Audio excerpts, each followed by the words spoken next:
जय जगन्नाथ सांग मैंने आपण मानक पुणी थे स्वागत करुच्ची मोर YouTube channel Odia education vibes को। आज आम डिस्कसन करवा +3 4th सेमिस्टर है कि +3 4th सेमिस्टर कोर 8 रो यूनिट 1 रे जो आमर कोर 8 रो तो आमर सब लॉन्ग क्वेश्चन आम आंसर डिस्कसन कर दी साथ देते प्लेलिस्ट अच्छे आपण मैंने देखिपारे। केवल गोटे ही बाकी था तपस्विनी है कि तार एक लॉन्ग क्वेश्चन आम डिस्कसन करनथिले बाकी थिला तो ताहारी लॉन्ग क्वेश्चन ऊपर आम आज डिस्कसन करवा।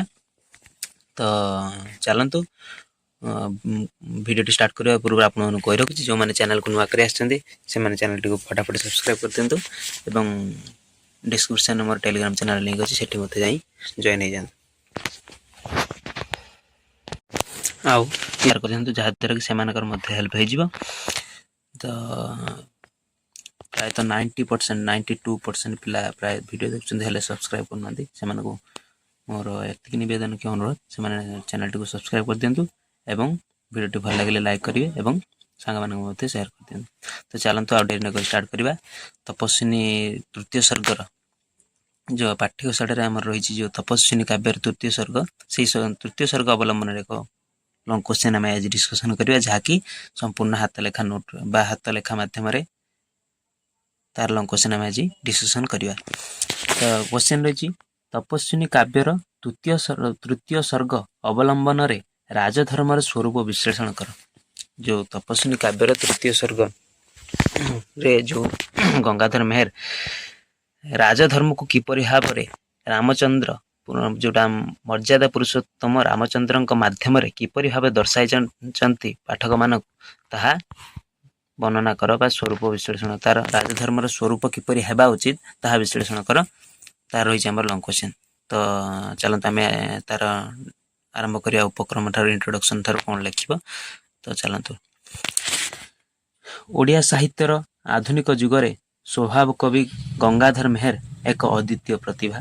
तांकर काव्य चेतना मध्यरे प्रकृतिर शीतल स्पर्श सहित मानवीय संवेदना एवं उच्च आदर्शर समन्वय देखा मिले। काव्यादर्श यहाँ काव्यादर्शर वर्णना काव्य मानक कौन सब देखा मिले यहाँ काव्यादर्शर वर्णना रहा। श्रेष्ठ कृति तपस्विनी हेउची भारतीय संस्कृतिर एक जीवंत आलेख्य।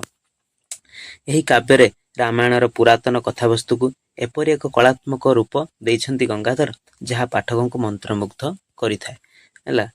उक्त काव्य वाल्मीकि रामायण कालिदास रघुवंश और भवभूति उत्तर रामचरितर प्रभाव पड़ी कौ काव्य तपस्विनी काव्य। एटा शॉर्ट क्वेश्चन आसीपे जे गंगाधर मेहर तपस्विनी काव्य केउ काव्यर बा मूल पाठ केउ मूल पाठरू तार प्रभाव पड़ी गंगाधर तपस्विनी काव्य कहार अनुसरण लिखिं तपस्विनी काव्य। तो यही आप लिखे। यही काव्यटी 1912 लिखित होता एवं 1915 पुस्तक आकार प्रकाशित होता है कि एटा भी most important question short question आसीपे। ए मोट सर्वमोट केतोटी 11टी सर्ग रही है कि एटा भी मुझे इंपोर्टेंट क्वेश्चन एटा गोटे मन रखिथे। 11टी सर्ग रही एवं यार तृतीय सर्ग बंगलाश्री राग रचित। यार तृतीय सर्ग क्यों राग रचित ना बंगलाश्री राग रचित। एटा भी शॉर्ट क्वेश्चन आसीपे। यही तृतीय सर्ग रे सीतांक प्रलाप वर्णना कराई। भारतीय नारीर आदर्श किपरि हेबा उचित ताहा वर्णना कराई। राजधर्म और राजा रामचंद्रंकर शोक संपर्क रे लेखाई कौटी तृतीय सर्ग रे वर्णना कराई जहाँकि कविंकर एक पौराणिक कथावस्तु को नहीं रचना करथिले मध्य तृतीय सर्गटी होची तांकर एक मौलिक कल्पना बा मौलिक रचना है कि गंगाधरंकर। कवि गंगाधरंकर अन्य केतक श्रेष्ठ काव्य कृति गुड़िक है प्रणय बल्लरी रसरत्नाकर होची तांकर प्रथम काव्य। इंदुमती जहाँकि आद्य प्रांतर माने आरंभ भी परे भी है कि पछरे भी हिसाब से रचना कराई। इंदुमती कीचकबद्ध उत्कल लक्ष्मी अयोध्या दृश्य पद्मिनी एथि सहित तांकर अनेक गुड़े कविता संकलन और गद्य रचना मध्य रही है कि आउ किसी चाहिए आप ऐड कर पारे। तापर आउ टे कनक्लूजन कौन रही ना सरी इंट्रोडक्शन। विशेषकर काव्यर तृतीय सर्गटी एक गभीर कारुण्य भरा हेले मध्य यह मध्य राजधर्मर एक कठोर तथा महान दर्शन लुचि रही। जड़े शासक किपरि निजर व्यक्तिगत प्रेम सुख एवं पारिवारिक आवेग को पछरे पकाई प्रजाकूलर संतुष्टि पाई निजको उत्सर्ग कर दिए ताहार एक ज्वलंत उदाहरण ହେଉଛନ୍ତି କିଏ ନା ମର୍ଯ୍ୟାଦା ପୁରୁଷୋତ୍ତମ ରାମଚନ୍ଦ୍ର ଏଇ କାବ୍ୟ ମାଧ୍ୟମରେ ଜଣାଇବାକୁ ଚାହିଁଛନ୍ତି ରାମଚନ୍ଦ୍ରଙ୍କ ମାଧ୍ୟମରେ।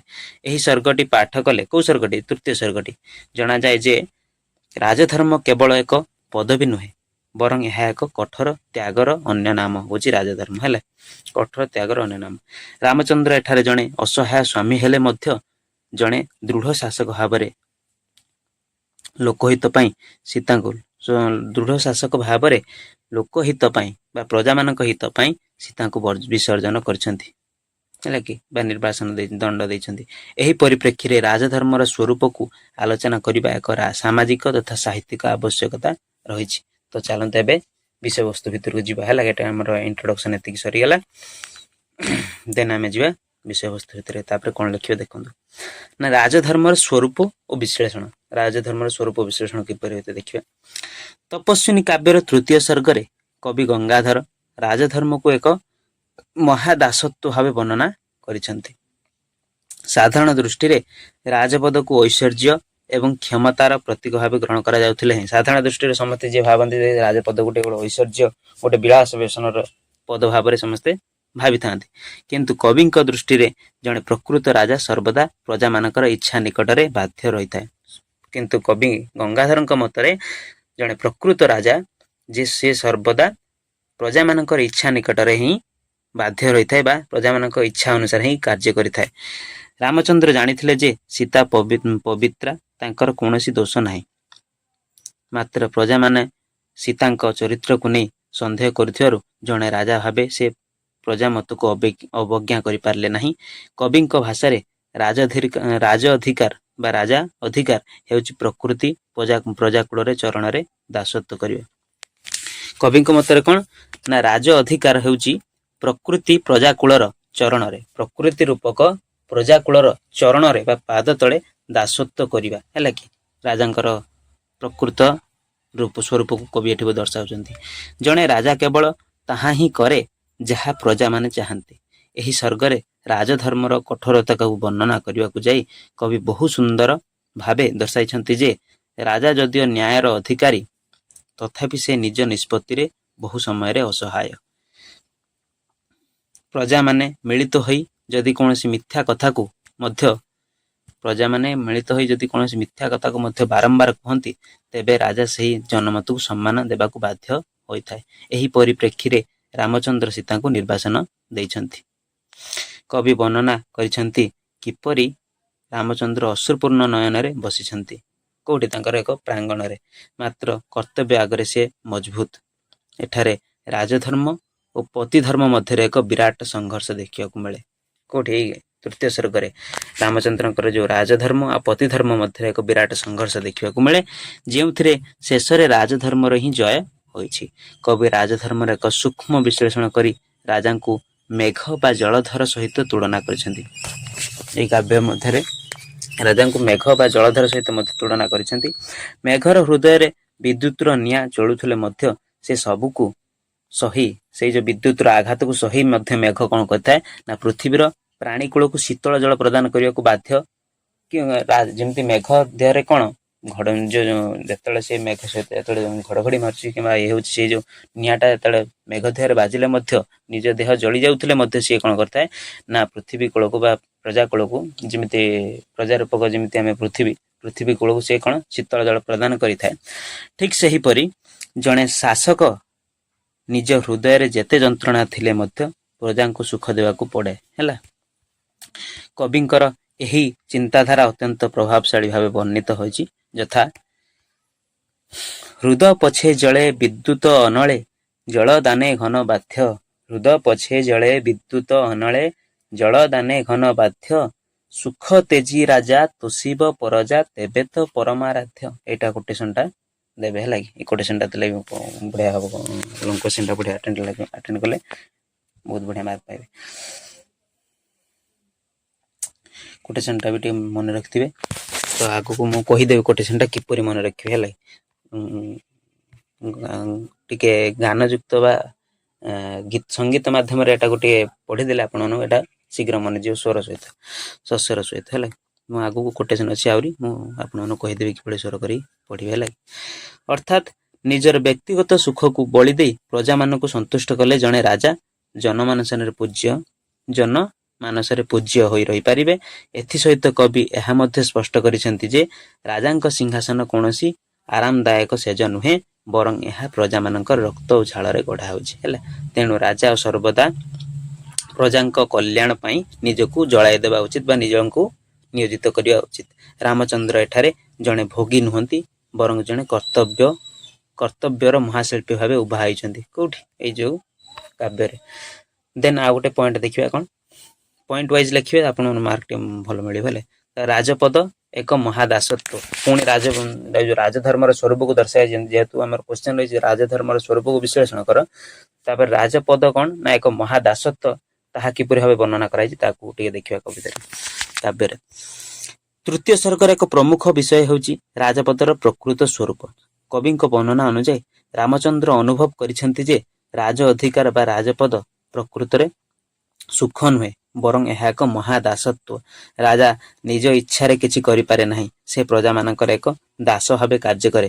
କବିଙ୍କ ଭାଷାରେ ଭାବୁଥିଲେ ରାଜ ଅଧିକାର ବ୍ୟାଜ, ଅଟେ ମହାଦାସତ୍ୱର ଏହି ଉଚ୍ଚ ପଦେ ପ୍ରକୃତିର ପଦେ ଖଟିବା ହୁଏ ମାତର। ଅର୍ଥାତ୍ ଏଇ କୋଟେସନଟା ଦେଇସାରିଲା ପରେ ଲେଖିବ, ଏଠାରେ ପ୍ରକୃତି ଶବ୍ଦଟି, ଏଇ ଯୋଉ ପ୍ରକୃତି କଥାଟା କୁହାହେଲା, ଏଇ ଯୋଉ ପ୍ରକୃତି ପଦେ ଖଟିବା ହୁଏ ମାତର। ଏ ପ୍ରକୃତି କିଏ ନା ପ୍ରକୃତି ଶବ୍ଦଟି ପ୍ରଜା କୂଳକୁ ବୁଝାଉଛି। ଅର୍ଥାତ୍ ରାଜା ହେବା ମାନେ ପ୍ରଜାମାନଙ୍କର ସେବାରେ ନିଜକୁ ନିୟୋଜିତ କରିବା। ରାଜା ନିଜର ବ୍ୟକ୍ତିଗତ ଇଚ୍ଛା ଅପେକ୍ଷା ପ୍ରଜାଙ୍କ ସନ୍ତୋଷ ପାଇଁ ବାଧ୍ୟ ହୋଇଥାଏ। ହେଲା, ଦେନ୍ ଆଉ ଗୋଟେ ପଏଣ୍ଟ ଦେଖିବା ନା ପ୍ରଜା ମତ ଓ ମିଥ୍ୟାକୁ ସତ୍ୟ ଭାବେ ଗ୍ରହଣ କରିବା। ପ୍ରଜା ମତ ଅନୁଯାୟୀ ମିଥ୍ୟାକୁ ସତ୍ୟ ଭାବେ ଗ୍ରହଣ କରିବା ରାଜଧର୍ମର ଗୋଟେ ସ୍ୱରୂପ। ହେଲା, ରାଜଧର୍ମର ଏକ ଅଜବ ସ୍ୱରୂପ ହେଉଛି ଯେ ବେଳେ ବେଳେ ପ୍ରଜାମାନେ ମିଳିତ ହୋଇ ଯଦି କୌଣସି ମିଥ୍ୟା କଥାକୁ ବାରମ୍ବାର କୁହନ୍ତି, ତେବେ ରାଜାଙ୍କୁ ସେହି ମିଥ୍ୟା କଥାକୁ ମଧ୍ୟ ସମ୍ମାନ ଦେବାକୁ ପଡ଼େ। ରାମଚନ୍ଦ୍ର ଜାଣିଥିଲେ ଯେ ସୀତା ପବିତ୍ରା, କିନ୍ତୁ ପ୍ରଜାମାନଙ୍କ ମଧ୍ୟରେ ସୀତାଙ୍କ ପବିତ୍ରତା ନେଇ ଯେଉଁ ଆମର ସନ୍ଦେହ ସୃଷ୍ଟି ହୋଇଥିଲା, ଯୋଉ ରଜକି ଯୋଉ କଥାବାର୍ତ୍ତା ହେଇଥିଲେ, ଯେ ଧୋବାଧୋବଣୀ କଥା ହେଇଥିଲେ, ଯେ ସୀତାଙ୍କ ଚରିତ୍ରକୁ ନେଇକି ଯୋଉ ପ୍ରଶ୍ନ ଉଠାଇଥିଲେ, ତାହାକୁ ଦୂର କରିବା ପାଇଁ ସେ ସୀତାଙ୍କୁ ତ୍ୟାଗ କରିବାକୁ ବାଧ୍ୟ ହୋଇଥିଲେ। ହେଲା, ରାଜାଟିଏ ସତ୍ୟ ଓ ମିଥ୍ୟା କଥାର ପାର୍ଥକ୍ୟ ଜାଣିଥିଲେ ମଧ୍ୟ ପ୍ରଜାଙ୍କ ମତକୁ ଦୃଷ୍ଟିରେ ରଖି ସେମାନଙ୍କ ମିଥ୍ୟାକୁ ମଧ୍ୟ ସତ୍ୟ ବୋଲି ମାନି ନେଇଥାଏ। କବି ଗଙ୍ଗାଧରଙ୍କ ଭାଷାରେ ରାମଚନ୍ଦ୍ରଙ୍କ ମାଧ୍ୟମରେ କିପରି ଗଙ୍ଗାଧର ରାଜଧର୍ମର ପ୍ରକୃତ ସ୍ୱରୂପ କ'ଣ ଦର୍ଶାଉଛନ୍ତି। ହେଲା କି, ତ ଏଠି ରହିଛି କୋଟେସନଟା ଦେଖନ୍ତୁ। ମିଥ୍ୟା କଥା ଯେବେ ପ୍ରଜାଏ କହିବେ, ମେଳ ହୋଇ ସତ ସତ, ମିଥ୍ୟା ଜାଣି ଜାଣି ତାଙ୍କୁ ମାନି ମାନି ବୋଲା ଯାଏ ସତ ସତ। ଏଇଭଳିଆ ସ୍ୱର କରି କୋଟେସନଟା ପଢିବ, କୋଟେସନଟା ବି ମନେ ରଖି ହବ ଆଉ ଏକ୍ଜାମରେ ଲେଖିପାରିବ। ହେଲା, ଏହା ଦର୍ଶାଏ ଯେ ଏଇ କୋଟେସନଟା ଏହି ପଂକ୍ତିଟି ଦର୍ଶାଏ ଯେ ଜଣେ ଆଦର୍ଶ ରାଜା ନିଜର ସତ୍ୟ ଅପେକ୍ଷା ପ୍ରଜାମାନଙ୍କର ବିଶ୍ୱାସ ଓ ସନ୍ତୋଷକୁ ସର୍ବୋପରି ମାନିଥାଏ। ତ ଏତିକି ଆମର ସରିଗଲା ବିଷୟବସ୍ତୁ। ଦେନ୍ ଆମେ ଏବେ ଦେଖିବା କନକ୍ଲୁଜନ ବା ଉପସଂହାର। ହେଲା, ଏତିକି ଲେଖିସାରି ଏବେ ଉପସଂହାର ଲେଖିଦେବା। ହେଲା,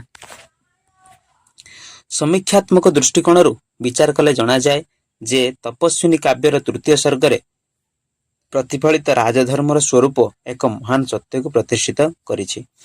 ଗଙ୍ଗାଧର ମେହେର ଏଥିରେ ପୁରାତନ କଥାବସ୍ତୁକୁ ନେଇ ଏଥିରେ ଯେଉଁ ନୈତିକତା ଓ ଆଦର୍ଶବାଦର ସଞ୍ଚାର କରିଛନ୍ତି, ତାହା ଚିରକାଳ ପାଇଁ ଅମ୍ଳାନ ହୋଇ ରହିଯିବ। ରାଜଧର୍ମ ହେଉଛି କେବଳ ଅଧିକାରର ବ୍ୟାଜ ନୁହେଁ, ବରଂ ଏହା ଏକ ବିରାଟ ଦାୟିତ୍ୱ ବୋଧର ପ୍ରତୀକ। ଜଣେ ଆଦର୍ଶ ଶାସକ ଭାବେ ରାମଚନ୍ଦ୍ର ସୀତାଙ୍କ ପରି ଜଣେ ପବିତ୍ରା ଓ ପତିବ୍ରତା ନାରୀଙ୍କୁ ତ୍ୟାଗ କରିବା ଯେତିକି ପୀଡ଼ାଦାୟକ, ଯେତିକି ପୀଡ଼ା ସେ ସହିଛନ୍ତି, ସେ ପୀଡ଼ା ଠାରୁ ସେ ଅଧିକ ଗୁରୁତ୍ୱପୂର୍ଣ୍ଣ କୋଉଟାକୁ ମନେ କରିଛନ୍ତି ନା ତାଠାରୁ ଅଧିକ ଗୁରୁତ୍ୱପୂର୍ଣ୍ଣ ହେଉଛି ସମାଜରେ ନ୍ୟାୟ ଓ ଶାସନ ପ୍ରତି ପ୍ରଜାମାନଙ୍କ ବିଶ୍ୱାସ ଅକ୍ଷୁଣ୍ଣ ରଖିବା ହେଉଛି ସେ ଗୁରୁତ୍ୱପୂର୍ଣ୍ଣ। ସେଇଟାକୁ ମନେ କରିଛନ୍ତି କିଏ? ରାମଚନ୍ଦ୍ର। କବିଙ୍କ ବର୍ଣ୍ଣନାରେ ରାମାୟଣର ଏହି ଘଟଣାଟି ଏକ କରୁଣ ରସାତ୍ମକ କାବ୍ୟର ମର୍ଯ୍ୟାଦା ପାଇଛି। ଏହି ଉତ୍ତରରୁ बा एही जो उपरोक्त आम आलोचनारू यह स्पष्ट जे राजधर्म सर्वदा व्यक्तिगत आवेग ठारू ऊर्ध्वरे रहिबा उचित। राजधर्म सबठारू माने व्यक्तिगत जीवन बा व्यक्तिगत विषय वासना ठारू ऊर्ध्वरे रहिबा उचित। राजांक दुख हुए तो व्यक्तिगत होई पारे किंतु तांकर कर्तव्य सामूहिक हेबा उचित है। गंगाधर मेहरଙ୍କ ଏହି सूक्ष्म काव्यिक चेतना ओडिया साहित्य को एक नुआ दिग देखाइछि। जुग जुग धरी तपस्विनी काव्यर ଏହି बार्ता शासक और प्रजा मानक मध्यरे थिबा पवित्र संपर्क एवं कर्तव्यर निष्ठा प्रतिफलित करुथिबो। सेथिपई गंगाधरଙ୍କର लेखनी मुनरे रामचंद्र केवल एक पौराणिक चरित्र होई रही नांती। एठी केवल खाली रामचंद्र जो चरित्र माध्यम से सेना राजधर्मर स्वरूप दर्शाइछन्ति किंतु रामचंद्र केवल पौराणिक चरित्र होई रही जाई नाहांती बरं से पालटी जाइछन्ति समग्र विश्व पई जणे आदर्श शासकर प्रतीक। सेथिपई तो सेमान रामचंद्र को कोन कह जाए ना राम राज्य सेथिपई तो कह जाए राजा जेहेतु जोटी शासन करते राम राज्य कह जाए एवं सेथिपई तांको मर्यादा पुरुषोत्तम मध्य कह जाए। स्वभाव कविंकर एही महान बाणी ओडिया जातिर साहित्यिक गौरव को सर्वदा दीप्तिमंत करी रखिबो। तो आमर एठी आज डिस्कशन करदेले जे तपस्विनी काव्यर तृतीय सर्गर एक long question important long question एटा प्राय परीक्षा रे आसी पारिबो हैला कि गोटे यूनिवर्सिटी जो एग्जाम भी हे प्राय आसी यूनिवर्सिटी तो नुहे ऑटोनोमस कॉलेज रे प्राय आसीथिला। तो एटा गोटे आपण माने माइंडफुली केयरफुली देखिबे स्किप करिवेनी। प्रथमे तो थरे तो बुझंतु बुझी साला परे तापर ही नोट करेंगे है। आ वीडियो भल लगे लाइक करदे आउ सांग मान सहित विभिन्न ग्रुप्स मान शेयर करदे जहाँद्वारा कि जो मैंने ओडिया विभाग छात्र छात्री से माने उपकृत हो पारे और से बहुत हेल्प हो। तो जो मैंने वीडियो शेष पर्यंत देखिथे से हृदय धन्यवाद एवं जहाँ भी डाउट रही थो आपण मत कमेंट जन पारे। आउ नेक्स्ट या पर को टॉपिक वीडियो आनिबा तो आपण मैंने कमेंट जणाइले मु आपण माने पई वीडियो आनिदेवी। तो वीडियोटी एठी एबे एंड करिबा। जय जगन्नाथ, वंदे उत्कल जननी।